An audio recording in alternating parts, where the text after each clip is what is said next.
guys! Today we are going to meet Paul and Thomas Bitmatta at their favorite spot, at least one of their favorite spots. We flew with them the other day. I did an interview of them and the audio was not really usable afterwards. So I was like, we need to redo that if you're available, guys. And they're so nice that they said yes to see me again to record this interview. So that's what we are going to do now. Let's pretend I didn't mess up the audio the other day and that it was all good, and just watch this episode. I hope you enjoy it. What have you been up to? Yep. Yeah. Okay. We've got 6 packs, you won't miss it now. No. Alright, so hi Paul and Thomas, I'm really glad to see you again. So now we are doing this little interview that we messed up the other day. Hopefully today it goes well. I'm gonna ask you the same questions again so you know what you're gonna answer anyway. So during this year you actually finished high school. So you graduated, right? Yeah. And you were studying science at a high level. Yeah. So how did you manage to do the study part and the training for the racing? Pretty much for me, scheduling was what helped me through it all. Pretty quickly I figured out that it was hard to kind of switch mindsets from school to flying and even just trying to balance it. So if I created a schedule, I had like a weekly schedule and daily ones that I'd follow.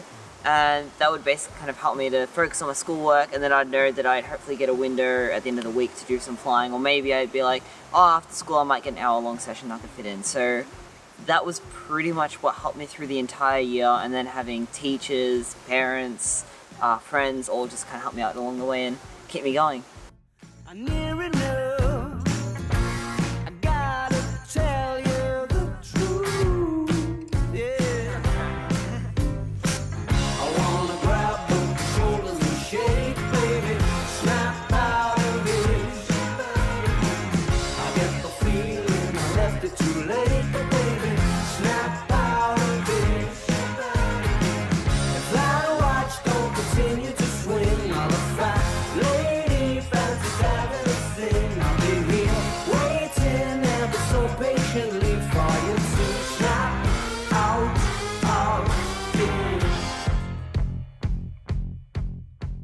Can you tell me a bit more about Muncie actually? Yeah, so it was really epic. It started off with building the spec quad. So pretty much I wanted to do the spec race, but we couldn't get the frames in Australia, at least the frame I wanted. So I printed out on a piece of paper what the frame looked like and assembled all the electronics on that. We chucked it on an alien because all the parts would actually fit there. Hover tested it, it all worked, so then we packed it up and it came on the plane with us. So literally a flight controller, you can sort of visualise that with the motors folded in on itself, and this just whole web of wires that would just go plonk. When we got to Muncie, I think it was the first day, Chad Kappa had brought us the frame that we needed. That was our first practice. Then we had 2 more days of practice, I think it was. And over one of the nights I built the spec racer. So kind of just bolted everything onto the frame. And then on the qualifying day was its maiden. And so that was crazy because I had one quad. If I messed up that frame, and you were learning to fly it under qualifying conditions, and becoming familiar with the quad, so that was quite the challenge, wasn't it? Yeah, just before the semis I actually crashed out 4th. Yes. And just made it through, and then the finals was kind of a rerun of that, and I managed to make it through, and yeah. That's awesome. And then the World Cup, wasn't it? Yeah, the World Cup was absolutely nuts. So every single race was so competitive. Every race was epic and just so emotionally straining, and just kind of the whole journey was just, I reckon it's easily the best races I've ever had. So what are you guys planning to do? We're going to try a follow video on the track. Oh, nice. So yeah, we'll see how it goes. I can also try some normal following just around the park, because that can be a bit easier too when you get over there. Longer lane stick or whatever. Yeah.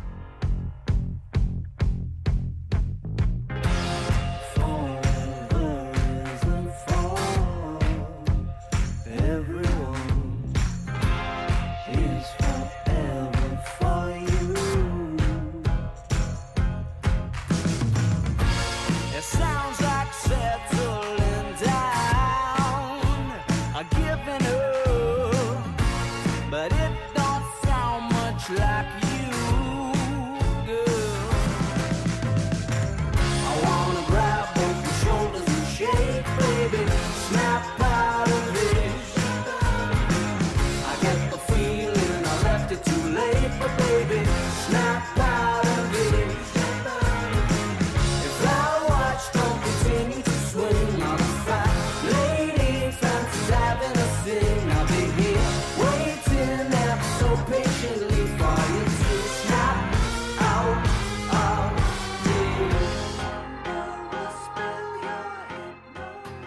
One last question to you, Paul. As a dad and a coach, what was the stress level and how did you manage it?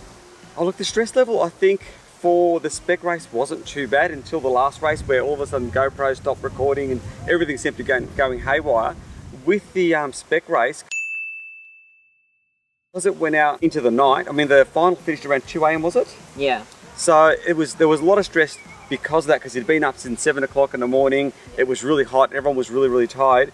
But essentially there was lots of races where you unfortunately crashed out at the wrong time and it put you in losers brackets, which meant you had to win those races.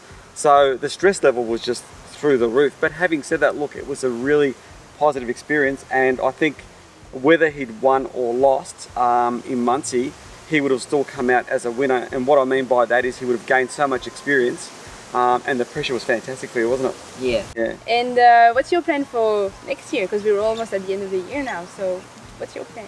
It looks like I'm going to be taking a gap year from university to do the racing, which is going to be absolutely insane. It's something I didn't think would be possible. It's going to be insane. It's going to be amazing. I can't wait. Are you excited? Really excited, yeah. And even with other stuff too, like we'll be able to get back to a lot of our old videos, our review style stuff and all that. Okay, so even more exciting things for next year. Even more exciting, yes. That's awesome, guys. I hope we'll see you again next year. So it's almost Christmas Eve, right? It's today, right? Yes, it is. Tonight. Do you call it Christmas Eve? We call it Christmas Eve too, yes. Oh, yes, okay. yes. These guys have something to do, obviously, today. We're gonna leave them alone now. I hope you enjoyed this, and I'll see you in the next video. Bye. Bye.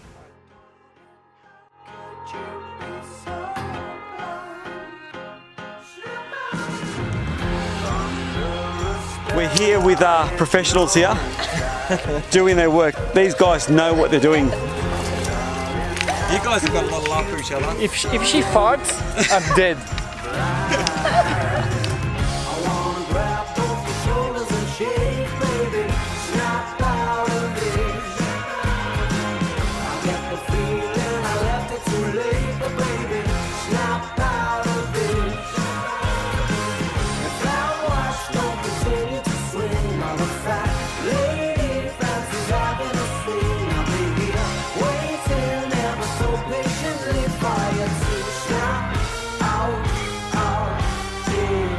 Really the primary goal that we're sort of aiming towards, and trying to make him the best he can be, you know what I mean? So yeah, and what he's doing right now?